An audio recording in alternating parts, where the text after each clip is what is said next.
അസ്സലാമു അലൈക്കും വറഹ്മത്തുള്ളാഹി. സമസ്ത കേരള ജംഇയ്യത്തുൽ ഉലമ എന്ന് പറയുന്ന മഹിതമായ സംഘടന കാലഘട്ടത്തിന് അനിവാര്യമാണെന്നും അത് സമൂഹത്തിനും സമുദായത്തിനും ഉപകാരപ്രദമായ സംഘടനയാണെന്നും എല്ലാവരും മനസ്സിലാക്കുകയും അതനുസരിച്ച് എല്ലാവരും ബഹുമാനിക്കുകയും ചെയ്യുന്ന ഒരു പ്രസ്ഥാനമാണ് സമസ്ത കേരള ജംഇയ്യത്തുൽ ഉലമ എന്ന് പറയുന്ന മഹിതമായ സംഘടന. എന്നാൽ ഈ സംഘടനയെ ഇന്ന് പൊതുജനങ്ങൾ പോലും ഉപദേശിക്കേണ്ട ഒരു അവസ്ഥയിലേക്ക് എത്തിയിരിക്കുകയാണ്. ഇതിന് കാരണക്കാരായ ചില ആളുകളുണ്ട്, എല്ലാവരുമല്ല. അതിൽ വളരെ ആത്മാർത്ഥതയുള്ള പണ്ഡിതന്മാരുണ്ട്. എല്ലാവരും അങ്ങനെ എന്നല്ല പറയുന്നത്. സാധാരണക്കാരായ ആളുകൾ പോലും ഉപദേശിക്കേണ്ട ഒരു അവസ്ഥയിലേക്ക് എത്തിയിരിക്കുന്നു എന്ന് പറയുമ്പോൾ ഇതിന് കാരണക്കാരായ ആളുകൾ ആരാണെന്ന് എല്ലാവർക്കും അറിയാവുന്നൊരു കാര്യമാണ്. അവർ ഈ സമസ്തയിൽ നിലനിൽക്കുന്നത് സമസ്തക്കും ഈ സമൂഹത്തിനും സമുദായത്തിനും ദോഷമാണ്. അതുകൊണ്ട് അത്തരം ആളുകളെ ആ സമസ്തയിൽ നിന്ന് എന്ന് മാത്രമല്ല, അവർ പ്രതിനിധാനം ചെയ്യുന്ന മുഴുവൻ സംഘടനയിൽ നിന്നും മുഴുവൻ സ്ഥാപനങ്ങളിൽ നിന്നും അവരെ മാറ്റി നിർത്തേണ്ടതുണ്ട്. അല്ലെങ്കിൽ ഇനിയും മഹാന്മാരായ പണ്ഡിതന്മാർ അവഹേളനയുടെ അങ്ങേ അറ്റത്തേക്ക് എത്തിപ്പെടേണ്ട ഒരവസ്ഥ നമുക്ക് സംജാതമായിരിക്കുകയാണ്. എന്തിനേറെ പറയുന്നു, ആളുകൾ ചോദിക്കാൻ തുടങ്ങിയിരിക്കുന്നു, പണ്ഡിതന്മാർ കളവ് പറയുകയാണോ? എന്നിട്ട് പറയുകയാണ്, പണ്ഡിതന്മാരെ നിങ്ങൾ കളവ് പറയരുത്. ഇന്ന് സാധാരണക്കാരായ ആളുകൾ ഇന്ന് പറഞ്ഞുകൊണ്ടിരിക്കുകയാണ്. ആരാണിതിന് കാരണക്കാർ? അവർ സ്വയം ആ സമസ്തയിൽ നിന്ന് പിരിഞ്ഞു പോവേണ്ടതല്ലേ? അല്ലെങ്കിൽ അവരെ പുറത്തിടേണ്ടതുണ്ട്? നിങ്ങൾ ചിന്തിച്ചു നോക്കൂ, ഇന്നെന്താണ് നടന്നുകൊണ്ടിരിക്കുന്നത്?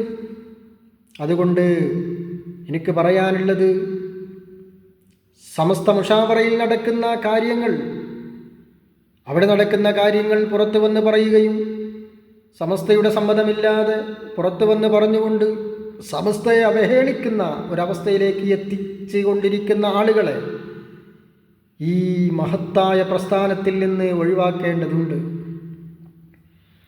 ഈ വഹാബുദ്ദീൻ നദ്വി എന്ന് പറയുന്ന ആള്, ഇദ്ദേഹം തന്നെ പറഞ്ഞുകൊണ്ടിരിക്കുകയാണ്. മഹാനായ ഉമർ ഫൈസി മുക്കം അവരുകൾ പറഞ്ഞു, ഞാൻ ഖാലി വിഷയത്തിൽ അന്നൊരു പ്രസ്താവന നടത്തിയത് അത് ആരെയും ഉദ്ദേശിച്ചുകൊണ്ടല്ല, സാദിഖ് അലി ശിഹാബ് തങ്ങളെ ഉദ്ദേശിച്ചുകൊണ്ടല്ല. അത് എല്ലാവർക്കും ബാധകമാണ്. ഈ വഹാബുദ്ദീൻ നദ്വിക്കും ബാധകമാണ്, ഈ പറഞ്ഞ ഉമർ ഫൈസിക്കും ബാധകമാണ്, ലോകത്തുള്ള മുഴുവൻ ആളുകൾക്കും ബാധകമാണ്.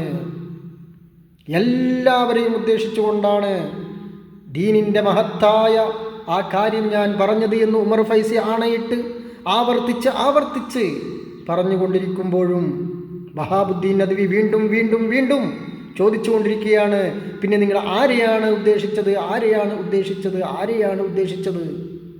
അതല്ലേ ഇന്നോ 12-ാം തീയതി അല്ലെങ്കിൽ 13-ാം തീയതി എനിക്കൊന്ന് തോന്നുന്നു, വഹാബുദ്ദീൻ നദ്വി വീണ്ടും ചോദിക്കുകയാണ്, നിങ്ങൾ സാദിഖ് അലി ശിഹാബ് തങ്ങളെ അല്ല ഉദ്ദേശിച്ചതെങ്കിൽ പിന്നെ ആരെയാണ് നിങ്ങൾ ഉദ്ദേശിച്ചത് എന്ന് വീണ്ടും അദ്ദേഹം ചോദിച്ചുകൊണ്ടിരിക്കുകയാണ്. ഇദ്ദേഹത്തിനൊക്കെ എന്താണ് സംഭവിച്ചത്? ഉമർ ഫൈസി അവരുകൾ പറഞ്ഞു, ഞാൻ ആരെയും ഉദ്ദേശിച്ചുകൊണ്ടല്ല പറഞ്ഞത് എന്ന് ആവർത്തിച്ച് പറഞ്ഞപ്പോഴും ഇദ്ദേഹം വീണ്ടും ചോദിക്കുകയാണ്, നിങ്ങൾ പിന്നെ ആരെയാണ് ഉദ്ദേശിച്ചത്? ഇദ്ദേഹത്തിനൊക്കെ എന്താണ് സംഭവിച്ചത്? ഹുദവി എന്ന് പറയുന്ന മഹത്തായ ഹുദവി സർട്ടിഫിക്കറ്റ് കൊടുക്കുന്ന മഹത്തായ സ്ഥാപനം, അത് വലിയ സ്ഥാപനമാണ്. ആ സ്ഥാപനത്തിൻ്റെ വൈസ് ചാൻസലർ എന്നാണ് എനിക്ക് തോന്നുന്നത് അദ്ദേഹം. അതാണ് ആ സ്ഥാനമാണ് നിർവഹിച്ചുകൊണ്ടിരിക്കുന്നത്. വലിയൊരു സ്ഥാനം നിർവഹിച്ചുകൊണ്ടിരിക്കുകയാണ് അദ്ദേഹം. ആഗോള പണ്ഡിത സഭയിലൊക്കെ പോയി പങ്കെടുത്ത ആളാണ് അദ്ദേഹം.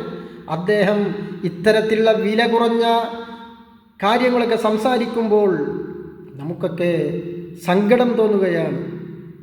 ഇദ്ദേഹത്തിന് എന്ത് സംഭവിച്ചു? എന്താണ് ഇദ്ദേഹത്തിൻ്റെ ഉദ്ദേശം? ഭൗതികമായ വല്ല താല്പര്യവുമാണോ? അതുകൊണ്ട് എനിക്ക് പറയാനുള്ളത്, ഈ പണ്ഡിത സമൂഹം ഐക്യപ്പെടണം.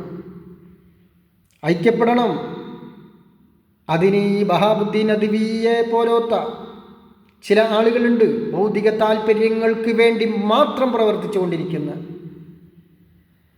കുത്തിത്തിരിപ്പുകളും പ്രശ്നങ്ങളും സമൂഹത്തിനും സംഘടനയ്ക്കും ഈ പ്രസ്ഥാനത്തിനൊക്കെ പ്രയാസമുണ്ടാക്കിക്കൊണ്ടിരിക്കുന്ന വിധത്തിലുള്ള പ്രസ്താവനകൾ ഇറക്കിക്കൊണ്ടിരിക്കുന്ന ഈ ബഹാബുദ്ദീൻ നദ്വി എന്ന് പറയുന്ന ആൾ, ഇദ്ദേഹത്തെ ഒക്കെ അർഹിക്കുന്ന സ്ഥാനത്തിൽ നിന്ന് മാറ്റി നിർത്തി പകരം മറ്റുള്ള പക്വതയും പാകതയും നിറഞ്ഞ ആളുകളെ കൊണ്ടുവന്ന് ആ സ്ഥാനത്ത് ഇരുത്തേണ്ട കാലം അതിക്രമിച്ചിരിക്കുന്നു. ഇദ്ദേഹത്തിനൊക്കെ വയസ്സും പ്രായവുമായില്ലേ, പാണ്ഡിത്യമില്ലേ, പണ്ഡിതനാണെന്നാണല്ലോ അറിയപ്പെടുന്നത്. എന്നിട്ടും ഇത്തരത്തിലുള്ള വില കുറഞ്ഞ അഭിപ്രായങ്ങളൊക്കെ ഇദ്ദേഹം പറഞ്ഞുകൊണ്ടിരിക്കുമ്പോൾ അതൊക്കെ ഈ കാലഘട്ടത്തിന് ഒരിക്കലും നിരക്കാത്ത ഒരു സംഭവമായിട്ടാണ് എന്നെപ്പോലത്തെ ആളുകളൊക്കെ മനസ്സിലാക്കിക്കൊണ്ടിരിക്കുന്നത്. 1ാം ക്ലാസ്സിൽ പഠിക്കുന്ന കുട്ടികളുണ്ട്, സാധാരണയിലൊക്കെ പറഞ്ഞുകൊണ്ടിരിക്കുന്നു, ഉസ്താദെ എന്നെ അവൻ കള്ളാന്ന് വിളിച്ചു, എന്നെ അവൻ അടിച്ചു, എന്നെ അവന് കുത്തി, എന്നെ അവൻ നോവിച്ചു എന്നൊക്കെ കുട്ടികൾ പറയുന്നു. ഇതുപോലെയാണല്ലോ ഇപ്പോഴത്തെ സംഭവം. ഇവർ പറയുന്നു കള്ളാന്ന് വിളിച്ചു, ഇവർ പറയുന്നു ഞാൻ വിളിച്ചിട്ടില്ല. പിന്നെ പറയുന്നു മഹാനായ സമസ്തയുടെ പ്രസിഡന്റ് ജിഫ്രി മുത്തുക്കോയ തങ്ങൾ ദേഷ്യപ്പെട്ട് ഇറങ്ങിപ്പോയി. അവർ പറയുന്നു പോയിട്ടില്ല. സമസ്ത പറയുന്നു പോയിട്ടില്ല. സുപ്രഭാതം പത്രത്തിൽ നാം ഒരു പ്രസ്താവന കണ്ടു, ആ വഹാബുദ്ദീൻ നദ്വി പറഞ്ഞതിനൊക്കെ എതിരായിട്ടുള്ള പ്രസ്താവന. അപ്പോൾ ഇതിൽ നിന്ന് നാം എന്താണ് മനസ്സിലാക്കേണ്ടത്? കളവ് പറയുന്ന ആളുകളുണ്ട് എന്നല്ലേ? അതുകൊണ്ടാണ് പൊതുജനങ്ങൾ പോലും സാധാരണക്കാരായ ആളുകൾ പോലും പറഞ്ഞുകൊണ്ടിരിക്കുന്നത് പണ്ഡിതന്മാരെ കളവ് പറയരുത് എന്ന്. ആരാണ് ഈ അവസ്ഥ വരുത്തിവെച്ചത്? ഈ വഹാബുദ്ദീൻ നദ്വിയെ പോലത്തെ ആളുകളല്ലേ?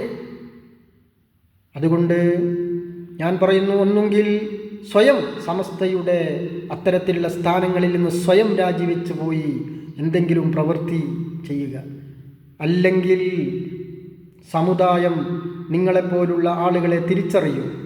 അതുകൊണ്ട് ഇനിയും നിങ്ങളുടെ സ്ഥാനവും മാനവും നഷ്ടപ്പെടുന്നതിന് മുമ്പ് നിങ്ങൾ സ്വയം ചിന്തിച്ച് ആ സംഘടനയിൽ നിന്ന് രാജിവെച്ച് പുറത്തുപോയി സംഘടനയെ രക്ഷിക്കണം. ഇതാണ് എനിക്ക് പറയാനുള്ളത്.